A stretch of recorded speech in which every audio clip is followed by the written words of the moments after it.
నన్ను పట్టుకొని కొంతమంది నా కొడుకులు అన్నారు, వైసీపీ నా కొడుకులు, గొట్కా నా కొడుకులు, జూన్ 4 తర్వాత నీ పరిస్థితి ఏంటి అని అడిగారు. నా కొడకల్లారా, ఇప్పుడు మీ పరిస్థితి ఏంది? కిరాక్ కార్పి అన్నీ వదులుకొని రోడ్డు మీద నిలబడి ఆ రోజు ఇక్కడే ప్రెస్ మీట్ పెట్టాడు.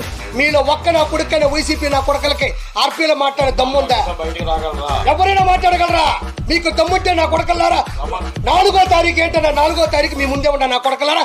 165 సీట్లు 20 చిల్లర ఎంపీ సీట్లతో కిరాక్ కార్పి ఈ రోజు నిలబడ్డాడు. ఒక కమిడియన్, ఒక చేపల పులుసు పెట్టుకున్న ఒక కిరాక్ కార్పి. మీరు ఎంతమందికి దమ్ముందో నా కొడకల్లారా?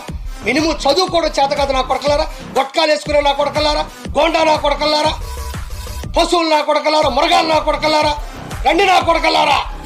ఇప్పుడు దిగుతున్నాడు, సరిగ్గా దిగినాడు పవన్ కళ్యాణ్. తట్టుకోగలరా? పప్పు పప్పు అన్నారు, దిగింది నిజమైన నిప్పు. ఆపుతారా?